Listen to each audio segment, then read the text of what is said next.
How are you? Uh, Happy full moon, and thank you for being here with me. Welcome to my strange little corner of the world, where we discuss the strange matters in the sky and how they can feel, and the many patterns that they share. Um, it's a full moon, and the moon is in Aries. This would put the sun in opposition of Libra. This is going to be very important, very pivotal. I believe last I looked, North Node was very much in the lunar direction. Uh, we're trying out a different annotation thing. There's tons of retrogrades. Um, Jupiter very much has a relationship with Mars in their close quarters. Um, both of which I think are uh, instigating each other, maybe in vulnerable places. I feel like it's the ways our imaginations can kind of run with things. And that's not to say that it's just imagination, but that is to say that we can relive and exacerbate the pain of these memories by continuing to place ourselves in them realistically so. Um, It also makes me think like PTSD, which is very much like your sensory system feels like it's still there. And that's not necessarily something that you are choosing, but it is something that is a patterning system. And the more aware we can become of that, um, the more capable we are and sort of putting bumpers on these lanes or sort of not padding these walls, but cushioning your fall, cushioning the brunt of the matter. Um, and that's very much the misnomer with pharmaceutical fixes. Is it's never just one fix either. Um, and as much as Jupiter may want control, Saturn is the steps too. Um,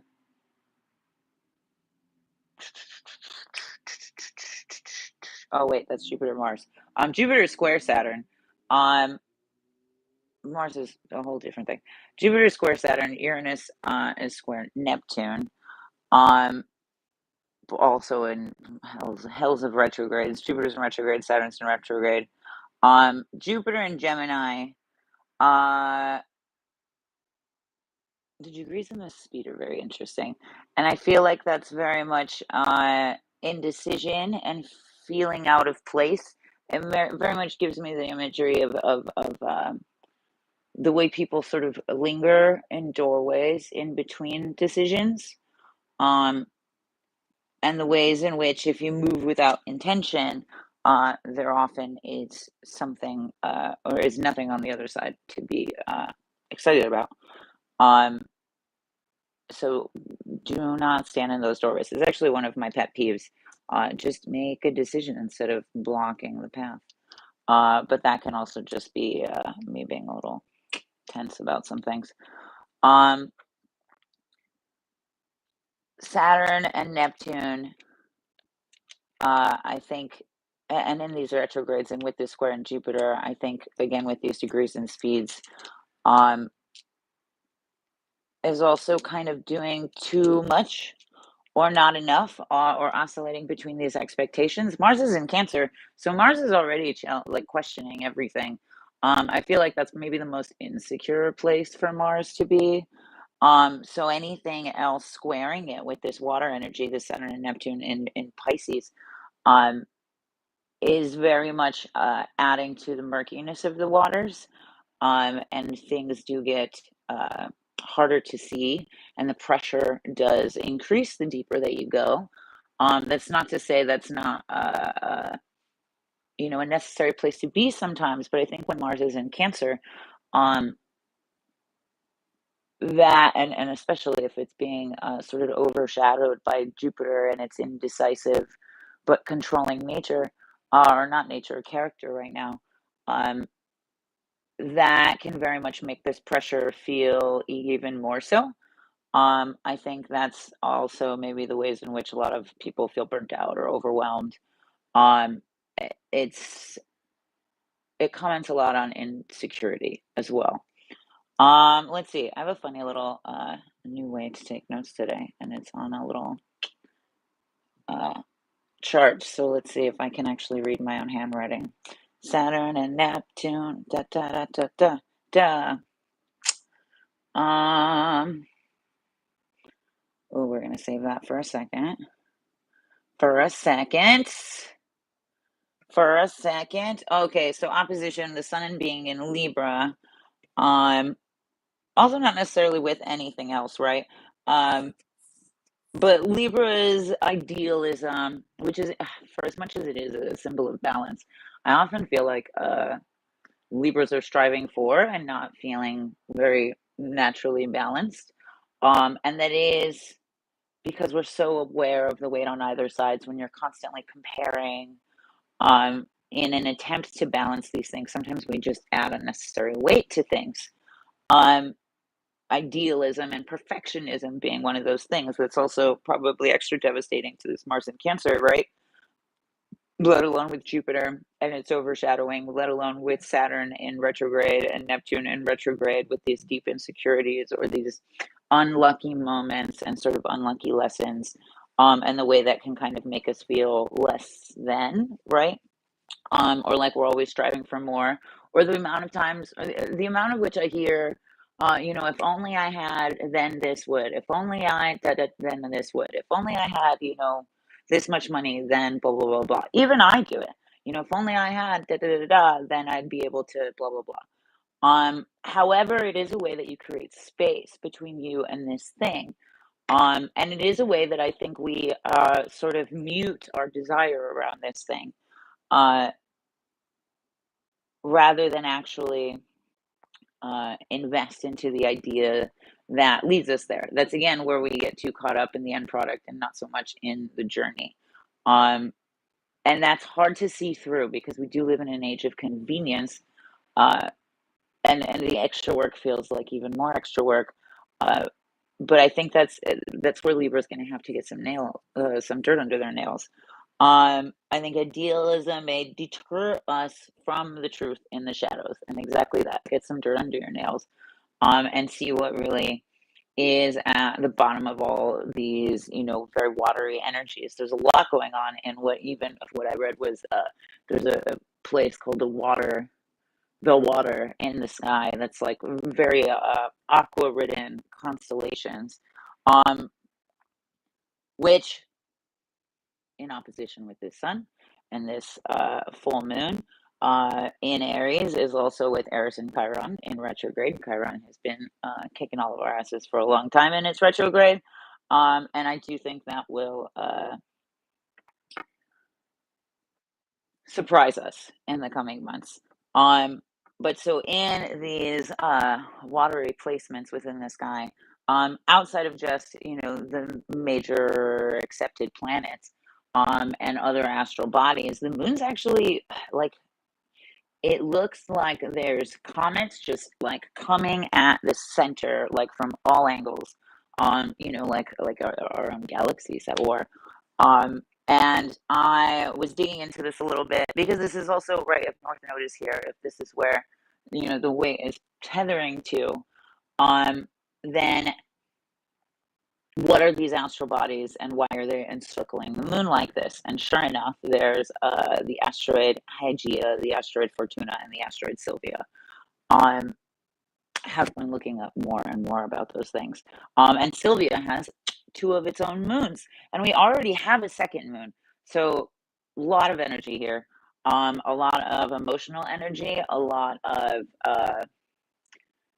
hidden, secret, dream-like energy. Um, a lot of the ways in which this is both mysterious and terrifying and powerful. Um, the reasons that I love the horizon line of the lake at night. Um, but so with this brings a lot of nuance and dimension to everything else that's going on already. Um, I believe Fortuna was luck. I think a lot of Wheel of Fortune kind of aspects, like luck or misfortune. And again with the Saturn in retrograde, like how are we going to let these things derail our plans or obfuscate our motivations or you know, completely throw us off our horse entirely? Fall but get back up, fail but try again. Um, you know, miss your bus, but also don't hate your day for it. Don't hate yourself for it. I think with all of these squares and with a lot of this Uranus Neptune specific energy, the world is maybe moving faster than we are, or than our mind or our heart is, especially wading through these waters. And that can feel like you're not doing enough, but that is in fact not true. And so doing more would in fact be too much because the prior wasn't true, right? Um, the metrics are off. The metrics of comparison are off, and I think that in terms of the self, we ought not judge ourselves as much as others judge us, or as much as we perceive or think that others are going to judge us, because we sort of start that momentous pattern by being the one to judge ourselves first. Um, I'm learning that I'm terrible at taking compliments, especially from people that I know mean them. Um, which is so backwards. But I'm learning my own existence on that metric as well. And I also think that goes to show as we work our way through these waters, um, think running in water so hard, right? And you want to take off layers. This is very much the, I guess, cleansing of fall and too often, again, to that conditional of if I had, then blah blah blah. Interestingly enough, I think be you, yes, um, but you are more so you without a lot of those things. You know, if only I had a Gucci belt, if only I had a fur coat, if only I had a da da da da da. Um, those are ways to hide you, not ways to reveal you. So consider that when you're making your list of things to get and things to do, and what that really adds to the situation and how that really calibrates your vibration. Um, Let's see what else. Hygeia was connected specifically to health issues. I think in specific, be mindful of your patterns and the way that they add or take away from your uh, energetic body, from your health body. But also very much, I think we will be observing much more of a health crisis than perhaps is even being perceived, which can be particularly murky, um, and particularly difficult. Uh, and that goes for however anybody might perceive what is going on now. Um, because it is in fact a crisis of many facets. Um, and Sylvia and its two moons, apparently named after the mother of Romulus and Remus, Roman Empire. I actually have a tattoo of Capitoline Wolf, who nursed Romulus and Remus after they were cast off by the gods. And I think lends itself a lot to your will to overcome nuance and dimension, or add dimensions within the flattenings of, because of all these influences, where Fortuna maybe flattens your circumstance or your dimensionality. How can you expand it? And you know what? That's so funny. I when I've heard many a time, um, and I like to have these conversations to investigate it, right? But there's been times where, be it in a psychedelic trip or be it just elevated from herbal medicine, or be it just elevated in meditation, or from what I've heard with other people in heightened states of anxiety, or panic attacks. They'll see, and I have seen the world kind of flatten, like, you know, those 2D, those paper dolls that we would get in like magazines, or like, you know, cardboard boxes, like cereal boxes, and you cut them out and there's clothes and you'd fold the clothes onto it and sort of add layers to this dimensionality. And the world would become this. And it was like, you know, one person was a paper doll and the couch they were sitting on was a paper background and the wall was its own paper background. There's an old Adult Swim cartoon that was very much it wasn't exactly that, but it was like paper sculpturing. And I loved it for that reason. If you can think of the name of the show, because I can't right now, please remind me. Um, but is within that dimensionality, I feel like often um we can condense ourselves to one specific pattern for sake of our history. And that is something that is actually more malleable than perhaps you are willing to believe. Shit, I have a lot of genetic dispositions, but somehow came out like the only sane one. Um, but Sylvia also lends itself to bloodline, or creating new bloodlines, as Romulus and Remus did, because they were cast off and they started established. They started anew, which is actually why I got that tattooed where I did. Where many other people will get, you know, their last name or their hometown, you know, what have you. Mine was Capitoline and feral and raised by wolves, myself being the best wolf. Um, but ultimately, bondage of cycles within DNA. I do think a lot of people are, I think I said this last time too, are lending themselves to like solar meditations, which does break a lot of those patterns. But with all of this lunar energy and with all of this water energy, this is very much about building patterns. And if we are not aware of this, we will get built into patterns that are not our own. Um, it's like creating your fortress wall in a way. And that's not to say to keep everything out, but that is to say that so that you know how stable your structure is. You know, did you dig? Did you dig so that that wall would stay strong? Or are you just, you know, running scared and falsely believing that keeping everything out will save you? Um, because it won't. Because in fact it won't. The bondage of a cycle. I was actually meditating today because I've been thinking about this too, and you know, like how often do I meditate just to meditate and not for, you know, entertainment? Not that it's for entertainment, but I mean, when you're traveling and trying to engage in different timelines or versions of yourself, then yeah, absolutely. It can be quite entertaining. I think that's why people do things like holotropic breath work a lot. And sometimes I can obfuscate the signs and the symbols. That's very true of remote viewing too. It's like overlays, again, 2D reality.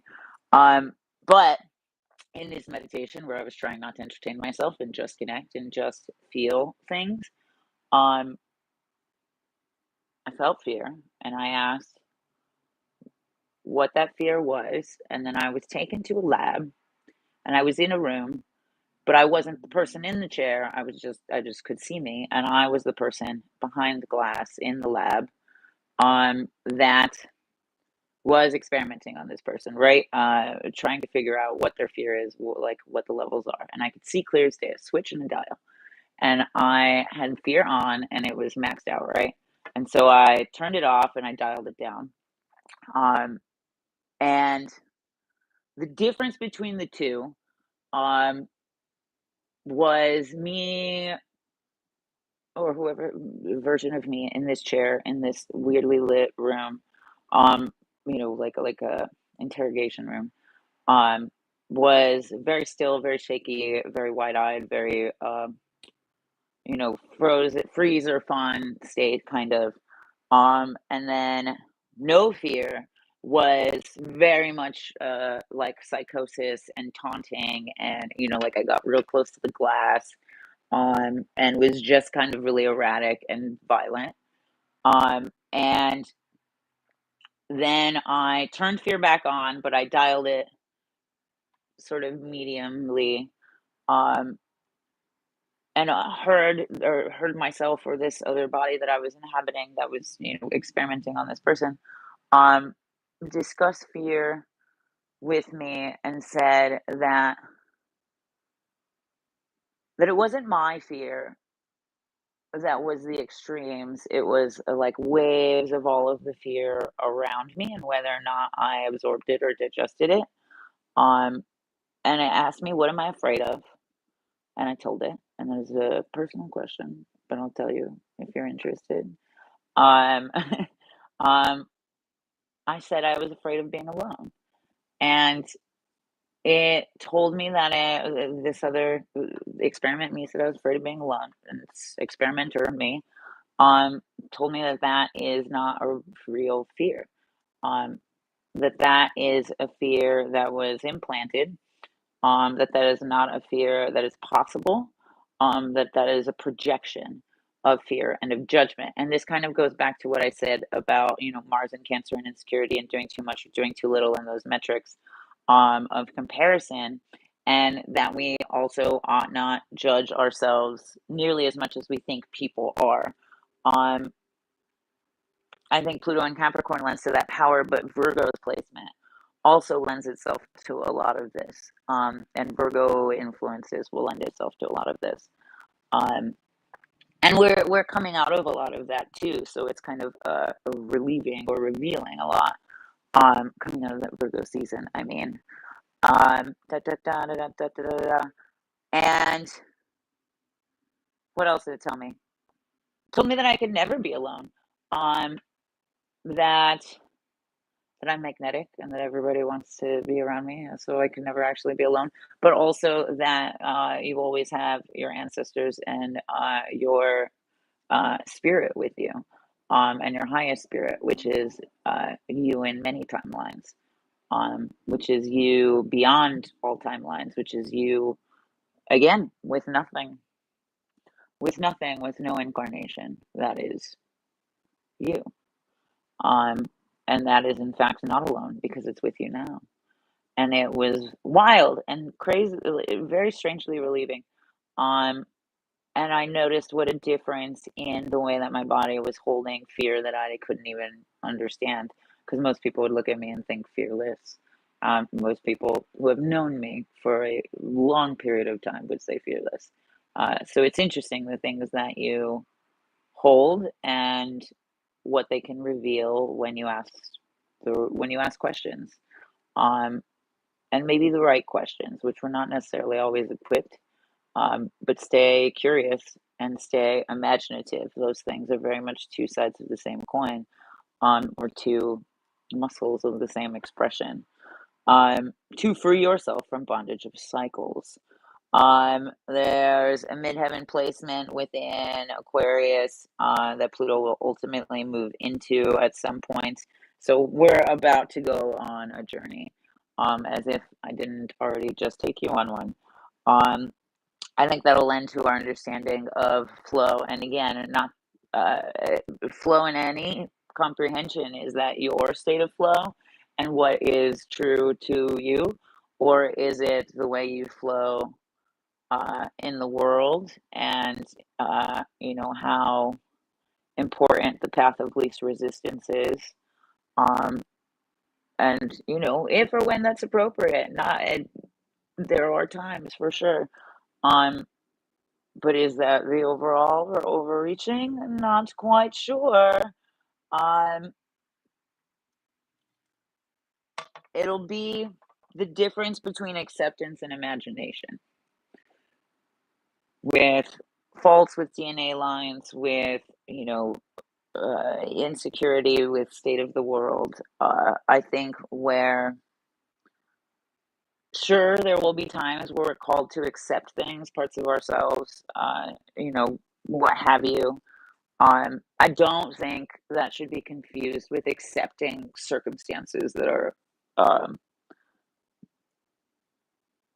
not okay. It's not even wildly out of place because all of this is deep and murky and uh, very intense and pivotal, and very much lending itself to a decision-making process. But we don't have to accept all of those decisions. You would have to accept your rejection of them. So it does still have its place, but that would also come after your ability to imagine something outside of that. Um, sure, yeah, lesser of two evils to some degree. You'll see that in the world a lot. Um, but I think also in the way people justify bad habits too. Somebody will quit one substance and very much lean into another because it's a lesser of two evils. And sure, while that may be true in a lot of circumstances, um, I think the idea of lesser of two evils breaks a lot more than it builds. And when you find a tertiary solution to anything, then that is where you create for the sake of creation, not in spite of any one thing. Um, what else? Mercury and Virgo, Venus on the cusp of Virgo and Sagittarius. Um,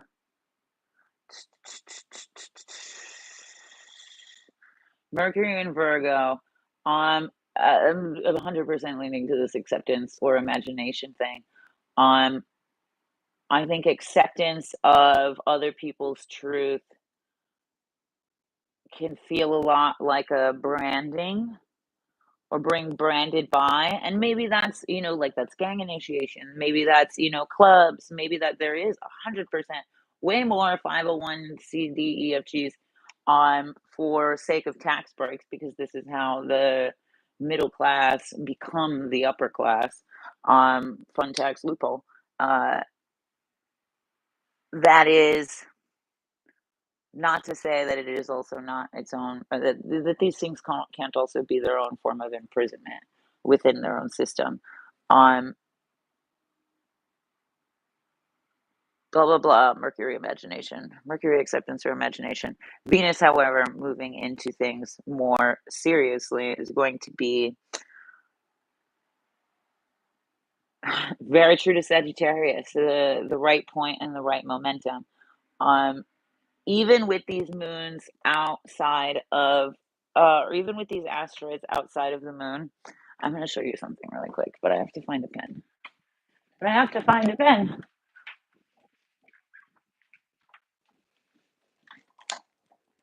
Is that a bright one? That's a bright one.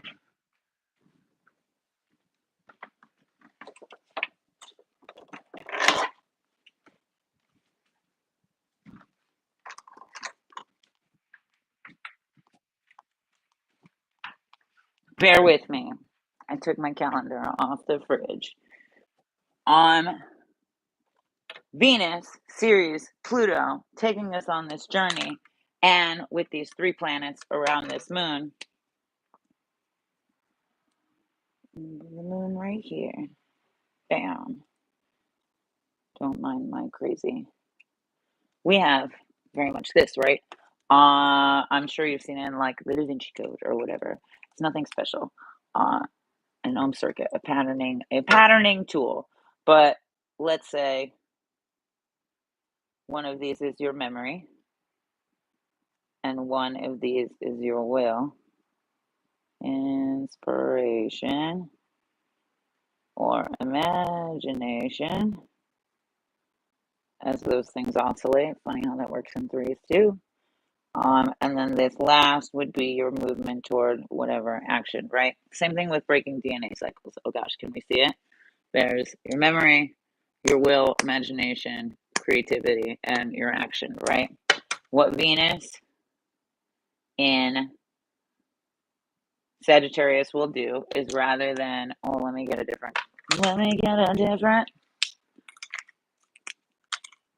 rather than everything being one constant cycle moving, bam, bam, bam, we're going to get not moving through this like a dance of boxes, but moving our way. Oh gosh, that marker did not work. Did not work. what happens when you level up, when you create dimension in a 2D pattern, is you have your memory and your creativity, and this would be the line in between current you and desired state you. So whatever feeling or have not or less than that you have versus what all of that would feel like. My favorite example of this, because it's so elusive, is lack and having. I think people misunderstand what ownership is or feels like, and ultimately, ownership is how connected you are to anything. It's not that you have it, it's not that you own it, it is that you are connected to it, that you share spirit with it. But so breaking patterns, dimensionality of patterns, rather than moving in a full circle, we're moving in a spiral, right? And creating action, creative action out of this new memory and desired state, or where they would implant lateral eye movement therapy, creates this division of timelines. And, oh wait, the wrong one. And your movement forward from a desired state. This is hard to read backwards. Ta-da! That is a very simple and oversimplification, perhaps, of a circuit. If we are a cog in a machine, if this is the way that we use our current, then what shall we light? So I'll pull cards with that in mind, and with this full moon in mind. Wait, Mars is going to move into Leo, and I don't want to leave that. I don't want to leave that untethered, because while there will be points of insecurity and darkness and mystery with all of this water elements, Mars moving into Leo, and I want to say December. I think will be very pivotal for all of this energy. It's going to lead up to that in a very serious way, and this is where Mars will find confidence or narcissism. It, and I'm hearing a lot of this concept of, like, this is how you be you, this is where you find you. But I think there's so many layers of obfuscation on this that it's like trying to find you in a massive pillow fort. So be you, yes. Follow Venus and Mars. This is why I think everybody can suck a dick when they want to talk sun, moon, and rising signs. Your Mars and your Venus tell me way more about the way that you move. But paying attention to that within this and within the next couple of months, be you, yes, but not like without investigation. I'm not going to say not unapologetically, because we apologize for too much, yes. But there is a sense of a patriarchal colonizer sickness with Mars in Cancer that's very much at all costs and in spite of, and don't give no fucks about anybody else, because they're going to get it their way whether you like it or not. That's not that's not to throw any shade at Leo. It's just two extremes, right? It's just two very fiery extremes, and that can be very hard to find balance in. Once it gets there, granted, if you balance now, that won't be so extreme. But if you wallow now, or again, do too much, not enough, or feel like you're not doing enough, that's gonna like slingshot you into a very egotistical, narcissistic, spiritually sick Mars in Leo coming. And I think that's not to say that that's not already upon us. There's higher, statistically higher levels of psychosis and narcissistic traits in people as is. So I can only imagine what it'll look like if we don't do the work now. And decolonize our spirits, decolonize our souls, decolonize ourselves, so that we can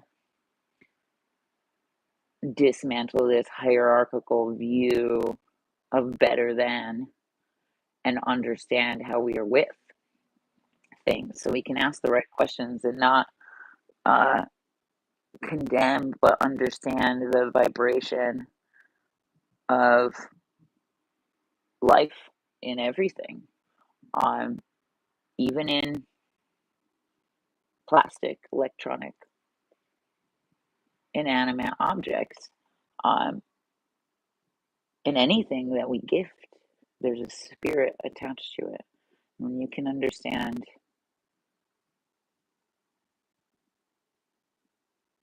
when, when you can acknowledge and question that that exists everywhere and outside of you, then the world expands a lot more. I feel like it's the spiritualist response, or at least my spiritualist response to the way people like shun you for questioning God. No, question everything. Question everything. Question the spirit and the energy in everything. I want you to wonder if your pottery has a spirit. I want you to ask the tree outside if it has a spirit. And I think that's something that organized religion would frown upon.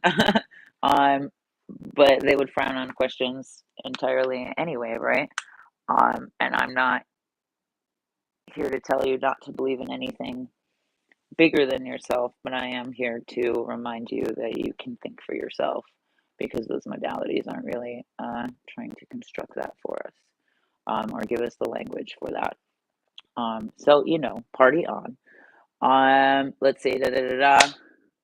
Ought not judge ourselves like we assume everyone else is. You're more you without then you're more you without things and people and maybe even places, attachments to. But do you respect the spirit in all of these things? Do they have spirit to you? Does ownership feel like oneness, or are you just worried about owning and having and amassing and hoarding? Um, or maybe not you. Maybe you're seeing it around. And with this, especially with this Jupiter and Gemini and Mars and Cancer and these oscillating comparisons, I know that came up earlier too. And I think a very useful tool for understanding how to neutralize those situations is the what is it, De Martini principle? Who I think he just studied people, but it's like a mathematical equation, like algebra in balancing an equation, right? Rather than comparing and weighing the way maybe Libra initially wants to, we neutralize. We,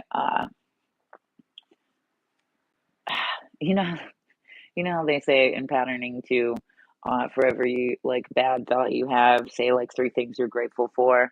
It's kind of a similar programming. That's kind of a similar neutralization. It's not that the good things weigh more, it's that the bad things kind of tend to weigh a lot, so the quantity needs to be up a little bit. And this isn't an outright balancing, this is a cleansing. And this is the misunderstanding that I was talking about with Libra earlier too. It's not necessarily that we're going to see these scales shift in that way, but I mean, we will, but that's not the goal. The goal is to cleanse, to neutralize, to equalize, to have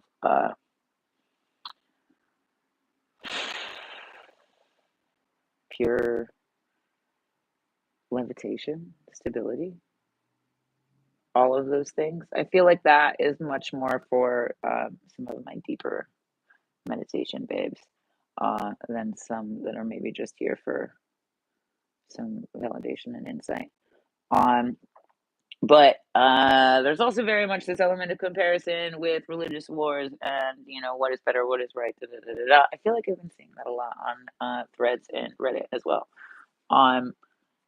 Comparing of faiths, failing to recognize the string that weaves all of these things together, the viscosity of these substances, which is interestingly enough a watery truth of even the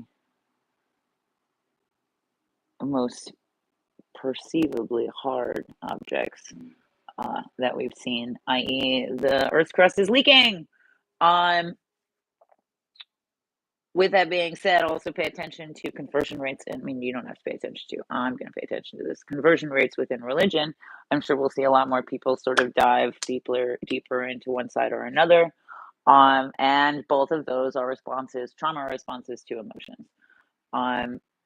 Converting to a religion is a trauma response to an emotion. I think being hardcore, hateful, agnostic, or atheistic is also a trauma response to some previous state of information. Either way, people are oscillating, doing too much or not enough based on fucked up metrics, and are very confused in this act of balancing rather than neutralization. The lesser of two evils often destroys more than it creates. Displacement, for instance, and for the sake of what? For a laboratory, for a telescope, for another billionaire's acreage of crops. The tertiary solution, however, always lies within imagined possibility. Will we find love? Will we find luck? Or will we just find belief in ourselves for the sake of creation? That will be entirely up to you. But for as long as I've rambled, we are still going to pull cards. So let's do that now that I've given you all of my 10 cents.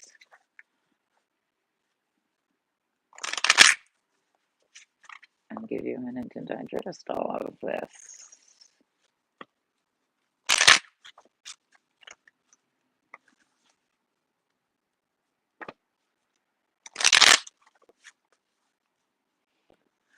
I mean, it's a super moon and it's real close, and there's all these asteroids and these asteroids with their own moon, and there's a mini moon, so it makes sense that this is actually so much information to process. I definitely feel like it's understanding some of the rules of the future while we can, while Pluto's in its last legs of Capricorn. We understand the earthly laws of our progress. We give it a container so that it can travel beyond, which is where we get Aquarius, a container that travels far beyond. What a journey we're in for.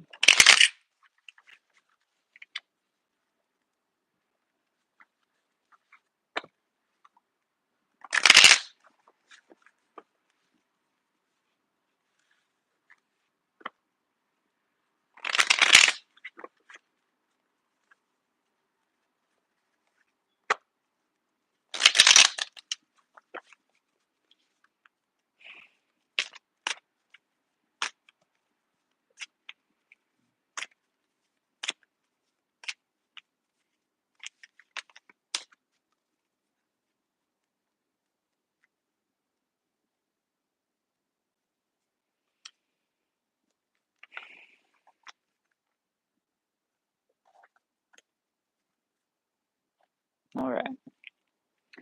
Much like we are together, hanging out, and we have cards in between us, and we are, I don't know, not that it's that table. We're in a funny little spot. But we'll focus on all of this, digest all of this, tap into the moon, take 3 deep breaths, and see what feelings or sensations or visions arise. Take a deep breath in and exhale. Take a deep breath in and exhale. Take a deep breath in and exhale.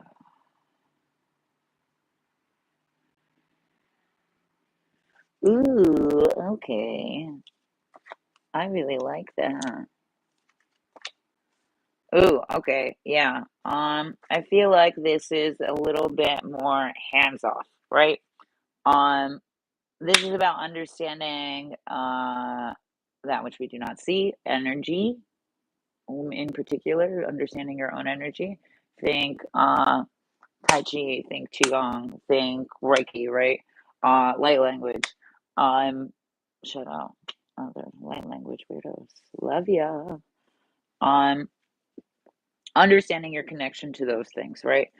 This is about an internal connection. Like I said earlier, is this love or is this luck? Bitch, you better focus on yourself instead. Sorry, not to swear, but um, focus on what you have to offer rather than what you are being offered.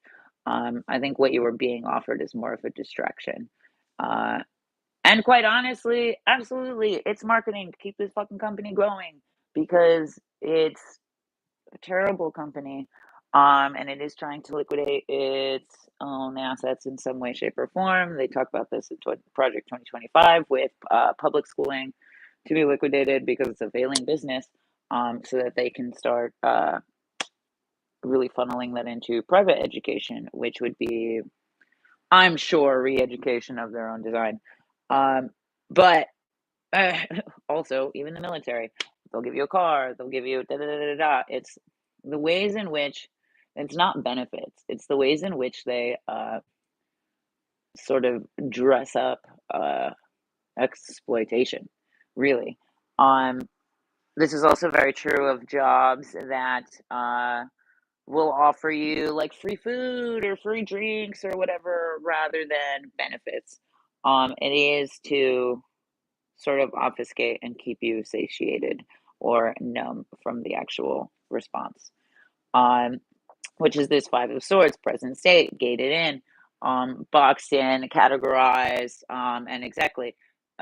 Going back to this idea of comparison, people think it's a necessary skill so that they can categorize, when in fact, I don't think anybody knows why we do that or if it's a good thing. The amount of people that I've asked if compartmentalization is a skill for them or to them, and interesting enough responses, it is not a skill. Um, in my opinion, I mean it is. In my opinion, it's a learned skill, but it's not a good one. In my opinion, to learn to compartmentalize, I think often leads to psychosis. I think often it leads to, increased stress, stroke, stuff like that.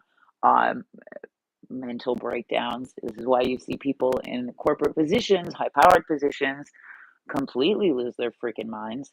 Um, I think this is where we get, split personalities too, as a response. That's not to say there's anything wrong with these diagnoses. It's as a response, and it's a safety response to being herded like cattle and worked like donkeys, um, and cut up like swine. Uh, I think those are all ways in which we are tied to things that we'll have to understand. The devil is also here. Oh, and I dropped him. The devil is also here and inverted at that. So I don't think, for as much as people do not like this card and have very uh, narrow love and light and thought and perspectives on it, um, yes, it can be obsessive. Yes, it can lend itself to addiction. But I think ultimately, our understanding of this card in that way shows our fundamental misunderstanding of things like addiction. Um, and that fails the people that need us most. Uh, Ultimately, it is the ways that we create or escape our reality based on the things that we feel tied or drawn or tethered to. Again, back to this asteroid Sylvia and these bloodline cycles of bondage. I think even anybody that is Jewish or from Israel that I've ever met very much associates, life in bondage with their journey to understand spirit, their journey to understand themselves. Um, I don't think they're doing a great job, but this isn't as scary of a card as it's got the reputation for. Nor do I think it has, nor do I think it deserves the negative connotations that it has. But I also think that the world fundamentally does not understand Lucifer, or the devil, or Lilith. So, huh. Um, But this is very much that like tertiary solution that I showed you too. This is your action. This is your offering. Um, this could be your memory or your imagination. This could be your memory or imagination. So it depends on where you want to start from there. Um, because both can change. The devil can be illuminating and inspiring, and it can be what what allows you to find what is most fulfilling. That's why there's flies in this card. They're attracted to the light. Lucifer, the light bringer. Um, it's not just that flies are attracted to shit. They're attracted to light. And it's not just that flies are, this sign of decay. They're actually a sign of timelessness. Um, their ability to slow down time, to be able to see everything around it, to, dodge any thwack at them because of this gift to see beyond all timelines is actually a really powerful thing. And when you understand the ways in which you are tethered to any timeline, uh, you can cross those boundaries a little bit easier, which is this Five of Swords and these boundaries and the things that hold us back or the things that we can step over.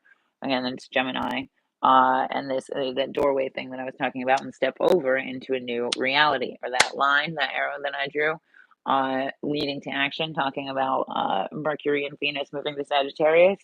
That is very much what this devil and what this Five of Swords can lend us to, if we're only willing to look at the darker sides of the moon, and the darker sides in you,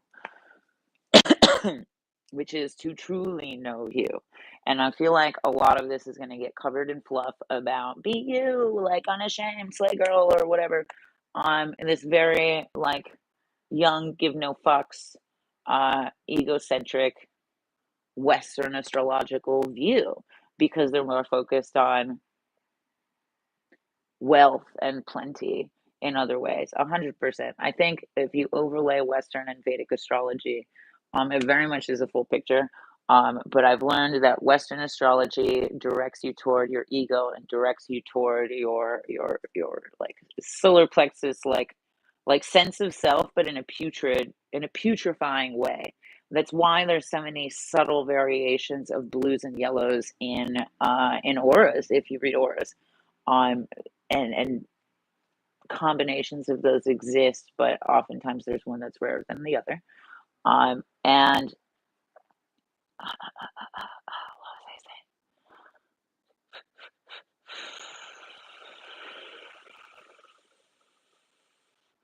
not just ego. You can't have confidence without having ego. It's a weird in between. Too much humbleness turns into insecurity, and too much confidence turns into narcissism. Um, And it's not even a linear spectrum. It comes back around because most narcissists and people with that kind of attitude are actually really fucking insecure. Very Mars and Cancer kind of energy. Very Mars and hopefully not Leo, because it can bring confidence, but it can also bring devastation. And that is something we're going to have to be very aware of.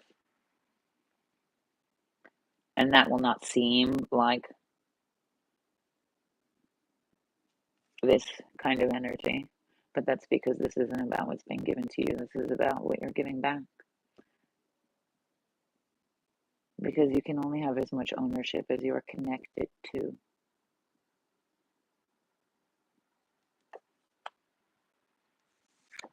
The Two of Pentacles is the bottom of the deck, which is very much the nature of these relationships. Um, as much as it is oscillating in ideas, it is very much about the space in between, and that is where magnetism exists. The area is magnetic. Um, what will you do with that space? Because it's a good space in between too much and not enough, especially when it's only on your metric.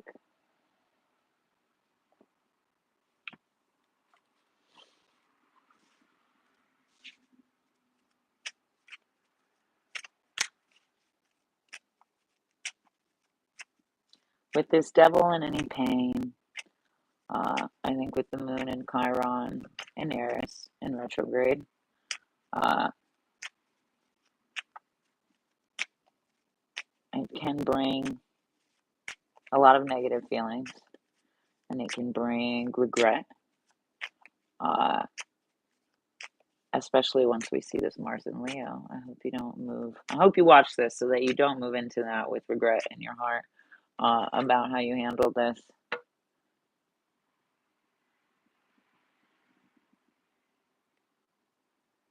It can bring regret, or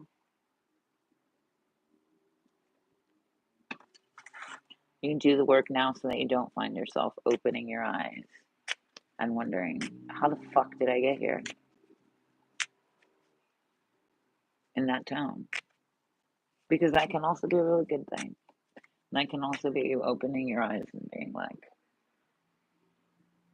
how did I get here? How is this real? How is this so perfect? And that's the funny thing about all of this is for as much as I get various kinds of metaphors that I don't even know if I would use if it were not for channeling, they're very much two sides of the same coin in and out of context. So if you do feel like any of this doesn't resonate, be gracious, be graceful, because there's so much going on. And if none of this resonates for you, then awesome, blessed. I'm glad you're not tripping. Um, but also look for the smaller patterns, maybe, or the bigger patterns, the micro versus the macro perspectives of all of these things, and the ways in which they relate. One piece of advice can go so many ways, depending on any of the directions, really. So, how do we move through time with you, like the flies?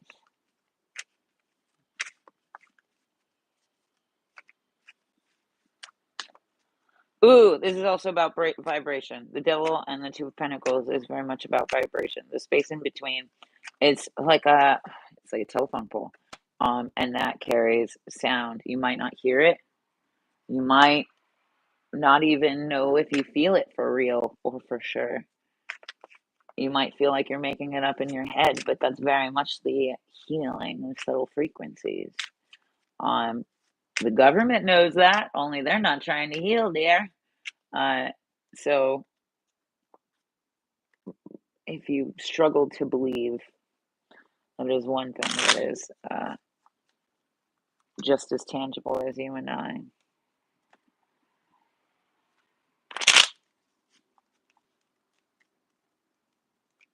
All right. Last round of breaths, my love.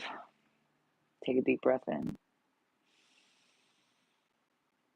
And exhale. Take a deep breath in. And exhale. Take a deep breath in. And exhale. Okay, 100% the clarity of this Jupiter and Gemini, right? Stuck in a doorway, stuck in indecisiveness, feeling out of place, like I said earlier. However, that is because Gemini, yes, plays, left and right, plays this and that, plays, if and, but the a similar misunderstanding with Libra. But the glory of Gemini is that they observe and collect information on both sides before they move. So this indecisiveness or this out of place or this stuck in the doorway thing is because you don't have the information that you think you need. In which case, you can't trust yourself because you don't have the information you need. And if you don't trust yourself, how can you trust anything else? So go back to the drawing board, find the information that you need, be the observer, be good at what you do, which isn't necessarily communicating as in speaking to either sides, because communication isn't just about you fucking talking. Communication is very much about how well you listen and how well you not just listen, but digest that information. And that's very hard for Geminis because they love to talk and talk over and be the ones talking and not the ones listening, be the ones teaching and not the ones being taught. But that is not doing justice to the job that Gemini does expansively and understanding both of these sides. Um, I hope that gives you a little bit more confidence to move so that you can understand how to trust yourself. I'm not trying to talk shit, but it was just very clear. And I know I said in the beginning and in I think the last reading, like for as much as things are about feel like they're about do, take a step back. Take a step back, receive all the information that you need, take, inventory of the room, take inventory of how you feel. Oftentimes I'm too overstimulated to even go out into things, but when I have to, I ask myself how I feel first and foremost, because I can't ask you how you feel if I haven't even asked myself that day. I'm not going to listen because I've already stopped listening to myself. Does that make sense? Um, and in a very humble, relative way, again, we're all going through one thing or another. Um, and the weight of any decision pulling you forward. Um, when you are lost and you silence everything, including the anxiety, and you find stillness, you can allow the, I don't know, magnetic fields, the, spirit memory to pull you toward whatever it is that you need to do. They say this about testing for like not testing, but like collective consciousness or pendulum reading, or divination with Rudraksha is very much responds to the vibrational field and magnetic field of uh, an innate response in I guess not just positive and negative, but like attracted or repelled, and things in which you actually want or actually feel beneficial that you know maybe logically or cognitively you think are, good, but then you find your body responds to it actually by sort of rejecting or repelling from it. Or, oftentimes we find this in relationships. Why does this person make me nervous? Why does this person make me da da da da da? Because they're wrong, because they're lying. I've never been wrong about that. Uh, But when you listen to those things, you will find it pulls you close. I got lost in the woods once and I found stillness and I calmed myself down and I let my body tell me which way my friends were. And sure enough, walking 10 minutes, I found them. So, you just got to figure out uh, what information you need to really feel like you can trust yourself. Uh, and sometimes that is not trusting in whether or not you are a good or bad person, because that is flawed. That is so flawed. If anything, I do not trust people that think they're a good person. Um, outright. Yeah, I'm just great. I know I'm a good person, so you must be bad. Don't trust those fools. They have no idea what good is. Um, I think, and I trust that I am not a terrible person, um, because I actively choose good every day, or as many times a day as I can. Most days. Most days. Uh, but I think about that. I think anybody who questions whether or not they're a good person is probably way better than you think, or way better than they think for sure. Um, and it's because when they have this question, they're also always trying to do better, and that is what makes a good person. So reevaluate that too. If your thought was I'm a good person right off the bat, then dig a little deeper. Um, but números. Oh, Ace of Swords. I love that. I feel like this is like almost like the opposite pattern. This very much goes with this Ace of Cups too. A wish and a gift, eh? A secret and a song. Um,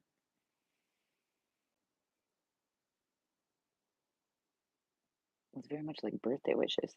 Um, I like the lore that you can't tell. A secret and a song. Um, a secret and a song is a wish and a vibration. And that is how we communicate with the universe. So be conscious of what it is that you're saying and how it is that it's resonating. Um, which I mean, even with this, I really do hope that this resonates with a lot of you. Um, I know I see a lot of these cycles in the world on a macro, and also in like smaller circles. But uh, if you don't feel like any or specific parts of it resonates, maybe that part wasn't for you, or it's a lot of energy to take in and doing collective. So if you don't feel like this is as specific as it could be, it's because it's not just for you. And we can always do something more specific if you want to be the center of the circle. But for today, we do everybody. Jack of Diamonds, Four of Hearts, Five of Hearts.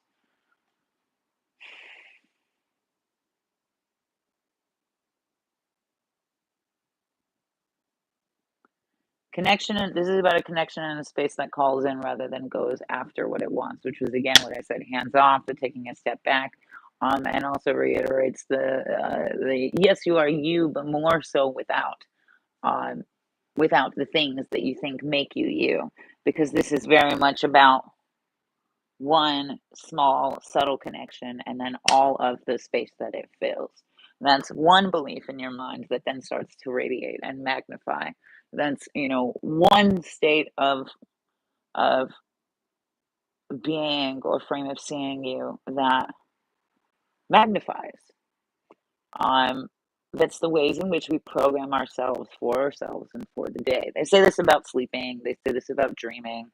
Um And if you don't have any interest or any belief in astral projecting, consider that your brain also does remember that the last things that you interact with before your day. That's why they say not to scroll on your phone and da da da da da. It also remembers bits and pieces from your day. That's what the non-believers like to explain dreaming as, just useless information from your day.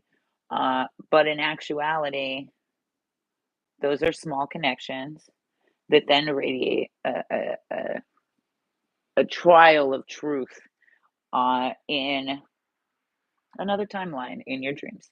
And I think that as simple as it is, it's again, it's not about receiving, it's about giving. It's not about the things that the earth, this time is going to give for you. It's about what you have to offer to this. And a lot of times people are navigating this lesser of two evils bullshit because they're not thinking about what they have to offer. They're thinking about what they're going to get. And they're thinking about how to protect that. And that is a problem. That is some colonizer bullshit. But don't come for me. I'm just being honest. They've come for me many years ago. On the Jack of Spades, of Jack of Diamonds, is very much a card that I often think is a sense of longing, but I feel like is uh, has capacity to be more observational than longing. And this, I think, has a lot to do with this Jupiter and Gemini situation again. Um, because they can be outside of it and observant and not feel less than. Again, your own metric. This is where he understands his own metric. And that's this Ace of Spades knowledge, is they know how much value they have. And it may feel like a secret. It may seem like a secret. Look at he's got his poker cards. But it is very much a superpower. quite honestly, I feel like that applies to many things. When you understand your metric, your worth, your value, your magic, your magnetism, your humbleness, your confidence, then you have a well-structured reality. That's not to say that people won't come for it, if anything, more so. But even the most manipulative narcissist, even the most Machiavellian of tendencies, could only chip away at and could never fully dismantle your truth or your reality. Um, Now, careful because that can be quite delusional. And while I think, yes, delusionally believe that you are not perfect, but like beautiful and wonderful, all the things that make you feel good. Uh, believe that you can. I don't think that's quite delusional, actually. Believe that you can. But don't believe that you are the only or the best. And conversely, I don't think that it's good or I mean, that it's helpful or healing for us to have, especially with the medical industry, pharmaceuticals, uh, psychiatry. I don't think it's particularly healthy or helpful to consider ourselves as broken and needing to be fixed. Rather, I think that the system is broken and we need to relieve ourselves of all of those structures to find what's really underneath it. Um, Underneath the skin suit, underneath all of the shenanigans, uh, I would like to believe that consciousness, that spirit, is inherently good and inherently pure and inherently understanding, inherently balanced, inherently neutralized. Perhaps that's why we don't have a body uh, in that state. But everything else is layers of understanding and impressions that lend itself to one reality or another. Uh, and that does not make us broken, and it does not mean fixing. That just means remembering what was underneath it all of that time. I hope that makes sense. I hope that makes sense. But I'm going to let you kindle with all of that fire um, and brew this pot of water that is upon us. Um, because I feel like that's probably the perfect way to end this. So thank you for being here. Thank you for striving to learn or understand, striving to know yourself better. May you absorb and digest. Uh, may you help others like you help yourself. Uh, may you love the patterns that you've become, and may you create even more. If you would like, you can share your thoughts. You can share with a friend. You can share with an enemy, probably. It's helpful all around. It's probably good karma points to share with an enemy, actually. Um, but, do the YouTube thing, like, comment, subscribe if you like being here with me, if you found any of this useful, validating, or redirecting. Um, and if you didn't resonate with any of this because you're not going through it like the rest of us. That's totally fine. That's awesome. I'm curious why. I wonder what your transits are, so we can totally just do a little one-on-one reading. Book a reading for yourself. You can book a reading for a loved one. Hell, you can book a reading for an enemy if you'd like to. Chances are they could use it. But ultimately, I thank you for sharing this with me. It was something that's brought me a lot of peace since I was a wee lad. And it's kind of fun doing this with some people that are interested, rather than hiding in the bathroom with the water on. So with that, many blessings, much love. Again, may you absorb and digest, um, and may it fill you with the momentous inspiration that you need.